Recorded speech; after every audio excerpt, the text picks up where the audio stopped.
네 친정에서는 이렇게 대충대충 했니? 이게 뭐야?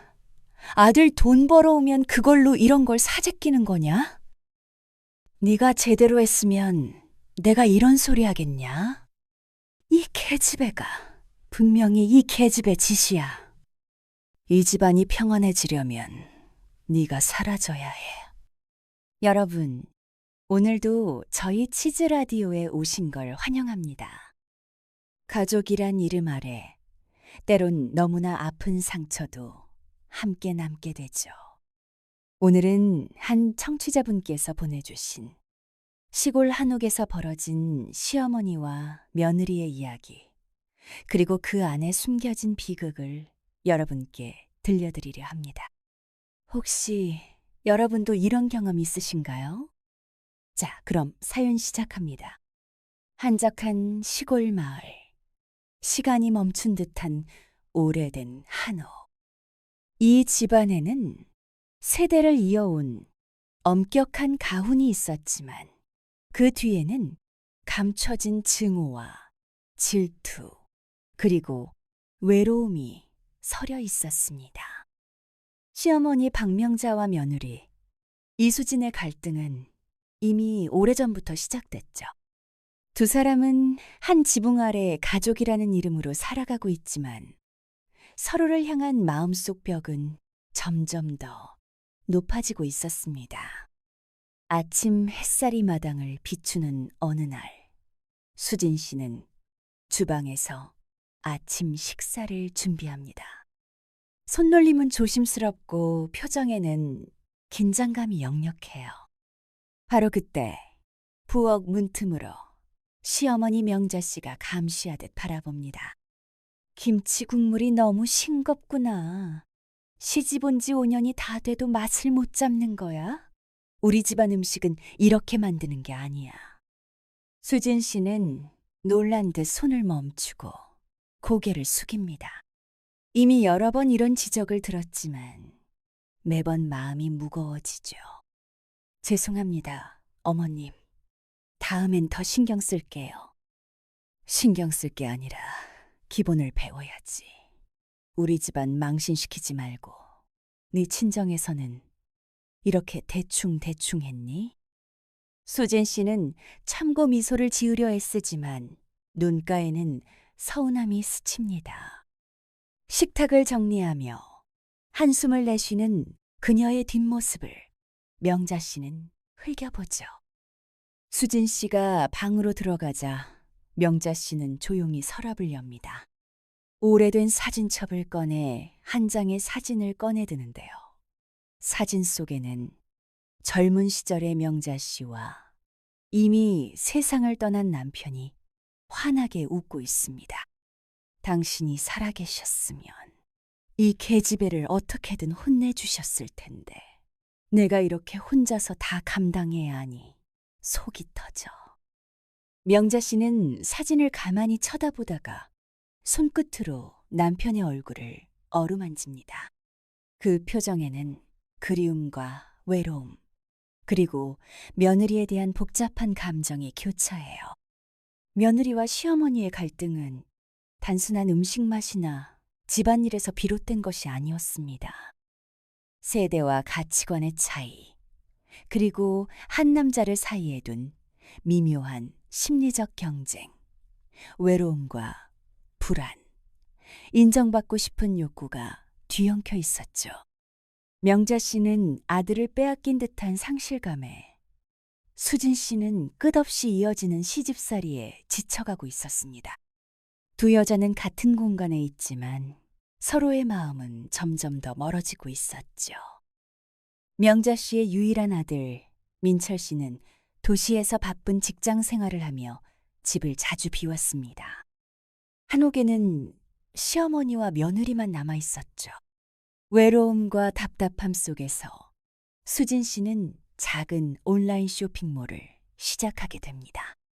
처음엔 취미였지만 점차 그녀에게는 자존감과 독립성을 지키는 유일한 탈출구가 되었어요. 하지만 이 변화는 명자 씨에게 또 다른 위협이자 분노의 불씨가 되었습니다. 늦은 오후, 수진 씨가 방에서 택배 상자를 정리하고 있었습니다. 상자에는 직접 만든 수공예품과 포장재, 송장, 스티커가 가득했죠. 그런데 갑자기 방문이 벌컥 열리고 명자 씨가 들어옵니다. 얼굴에는 불쾌감이 가득해요. 이게 뭐야? 남편 돈으로 허튼 짓을 하고 있네. 아들 돈 벌어오면 그걸로 이런 걸 사재끼는 거냐? 수진 씨는 놀라 손에 들고 있던 상자를 떨어뜨립니다. 당황한 표정으로 명자 씨를 바라보죠. 어머님, 이건 정말 제 돈이에요.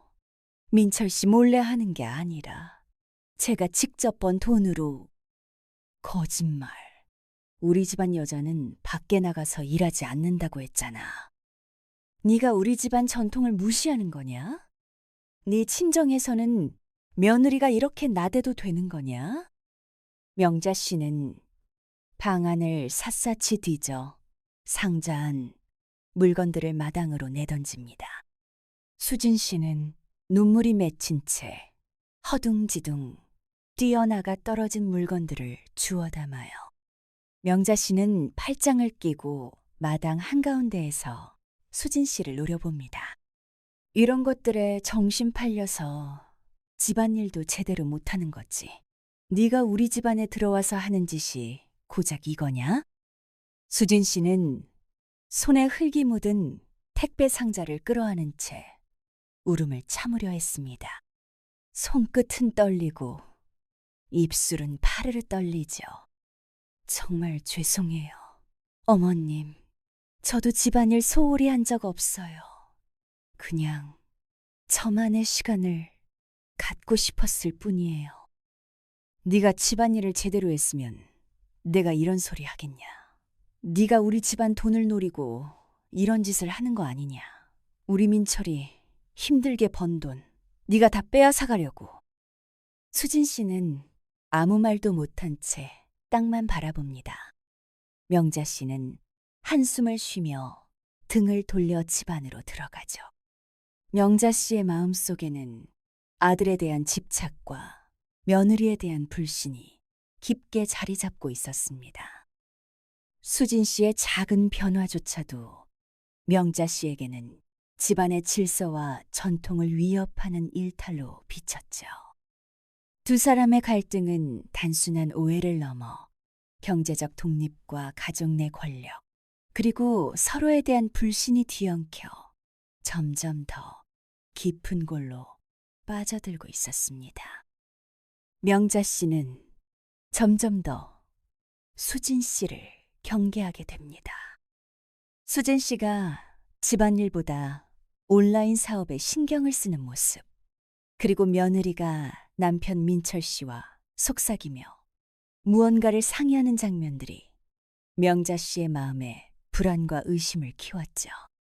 그러던 어느 날 남편이 남긴 유산 중 가장 중요한 땅 문서가 집안에서 없어진 것을 알게 된 명자 씨는 수진 씨가 모든 것을 빼앗으려 한다는 의심에 사로잡힙니다.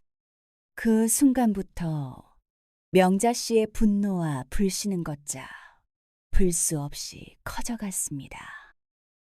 늦은 오후, 명자 씨는 집안 곳곳을 뒤집니다. 서랍, 장롱, 장식장까지 샅샅이 뒤지지만 땅 문서는 보이지 않아요. 이마에 땀을 흘리며 중얼거립니다. 이럴 리가 없어. 내가 직접 보관했는데 이 계집애가 분명히 이 계집애 짓이야. 명자 씨는 벽에 걸린 가족 사진을 노려봅니다.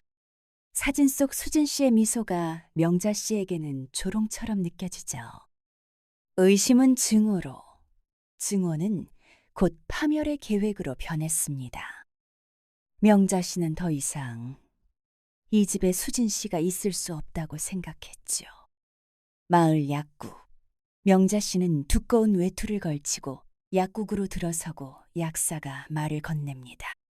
어르신, 오늘은 어떤 약을 찾으세요? 농약 좀 줄 수 있나? 밭에 벌레가 너무 많아서 도저히 못 살겠어. 이건 독성이 강해서 조심하셔야 해요. 진짜 밭에만 쓰셔야 합니다. 알아. 내가 밭일만 몇십 년인데 걱정 말고 줘.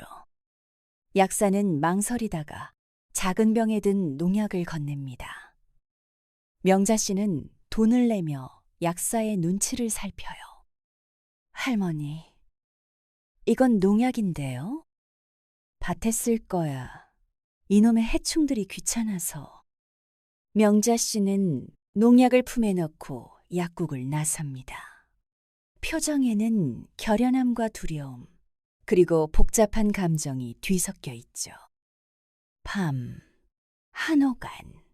명자 씨는 조심스럽게 주방으로 들어가 수진 씨가 자주 마시는 차통을 꺼냅니다. 손에는 약국에서 산 농약병이 들려 있어요. 손을 떨며 농약을 차에 타기 시작합니다. 이 집안이 평안해지려면 네가 사라져야 해. 내 아들, 내 집, 내 재산 다 지켜야 해. 차를 섞으며 명자의 눈에는 눈물이 맺힙니다. 하지만 이를 악물고 차를 다시 냉장고에 넣죠. 명자 씨는 자신이 옳다고 믿었습니다. 가족을 지키기 위해서라면 어떤 죄도 감수할 수 있다고 생각했죠. 그녀의 마음은 이미 증오에 잠식되어 며느리의 고통조차 더 이상 보이지 않았습니다. 명자 씨는 한밤중에 마당에 나와 하늘을 올려다봅니다. 달빛이 한옥 지붕을 비추고 명자 씨는 두 손을 모아 떨리는 숨을 내쉽니다. 당신, 내가 잘하고 있는 거 맞지요? 내 집안, 내가 지켜야 하니까. 명자 씨는 떨리는 손으로 눈물을 닦고 다시 집 안으로 들어갑니다. 그 밤, 한옥에는 아무도 모르게 비극의 씨앗이 뿌려졌습니다. 명자의 증오와 두려움, 그리고 집착은 이제 걷잡을 수 없는 파국을 향해 달려가고 있었습니다. 다음 날 아침, 평소와 다름없이 한옥의 부엌에서는 따뜻한 차향이 퍼지고 있었습니다. 수진 씨는 시어머니가 내어준 차를 아무 의심 없이 받아들고 조용히 마루에 앉아 한 모금씩 마셨죠. 하지만 오늘의 차는 평소와 달랐습니다. 그녀의 인생을 송두리째 흔들어 놓을 독이 그 안에 숨어 있었던 거죠. 수진 씨가 찻잔을 입에 대고 몇 모금 마십니다.